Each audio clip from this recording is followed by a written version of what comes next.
আসসালামু আলাইকুম হুজুর। ওয়ালাইকুম আসসালাম। কেমন আছেন ভাই? আলহামদুলিল্লাহ হুজুর। আজকে আমার প্রিয় দল আর্জেন্টিনা সেমিফাইনালে জিতেছে। আজকে অনেক খুশি। ভাবতেছি হুজুর, গতকালকে জুম্মার দিনে জিলাপি মিষ্টি বিতরণ করব। মানুষকে খাওয়ানো তো ভালো কাজ।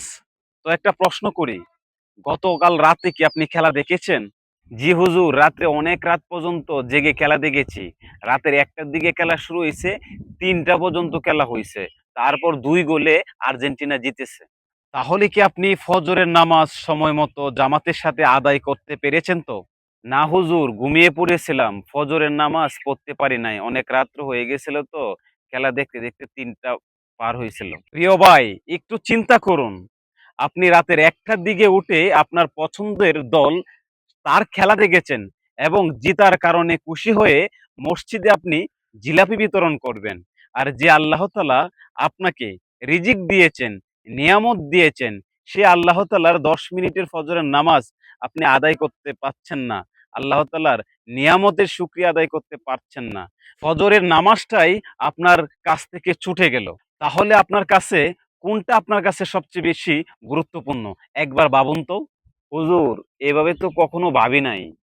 প্রিয় ভাই, খেলা দেখা কোনো উদ্দেশ্য নয়। যদি কোনো বিনোদনের কারণে আল্লাহ তাআলার ফরজ আদায় যদি নষ্ট হয়ে যায়, সেটা আল্লাহকে অবহেলা করা হয়ে। এই দুনিয়ার আনন্দ চিরস্থায়ী নয়। এটা হলো কিছু ঘন্টা সময়ের জন্য। আর আল্লাহ তাআলার নিয়ামত চিরস্থায়ী। তাহলে আমি এখন কি করব হুজুর? খেলা দেখবেন কি দেখবেন না, এটা আপনার বিবেচনা। কিন্তু এমনভাবে জীবনকে গড়িয়ে নিন যে আপনার জন্য ফরজ নামাজ যেন ছুটে না যায়। কারণ এই আনন্দ হলো কিছু সময়ের জন্য। আর আল্লাহ তাআলা যে আদেশ নির্দেশ করেছেন সেগুলো আমাদের মানা আমাদের জন্য ফরজ। আর মনে রাখবেন, কোনো বিনোদন যেন আল্লাহ তাআলার ফরজ নামাজের চেয়ে বেশি না হয়ে যায় এবং আপনাকে দূরে না রাখে। ইনশাল্লাহ হুজুর, আজকে থেকে আমি প্রথমে চেষ্টা করব আল্লাহ তাআলার হুকুম, তারপর দুনিয়ার সবকিছু। আর আজই আপনি আল্লাহ তাআলার কাছে তওবা করুন, যেন কখনো এই ফরজ নামাজ যেন আপনার কাছ থেকে ছুটে না যায়। আর ইনশাল্লাহ হুজুর, দোয়া করবেন, আমার ভুল হয়েছে হুজুর। আল্লাহ আমাদেরকে সবাইকে ৫ ওয়াক্ত নামাজ যেন পড়ার তৌফিক দান করুন, আমিন। যারা এই ভিডিওটা দেখেছেন, অবশ্যই আপনি একজন মুসলমান হিসাবে অবশ্যই এই ভিডিওটা দেখার পরে ভিডিওটা শেয়ার করে দেবেন। কারণ আগে বিনোদন, খেলা এইগুলা নয়। আগে আল্লাহ তাআলার হুকুম এবং আল্লাহ তাআলার যে আদেশ করেছেন সেগুলা মানা।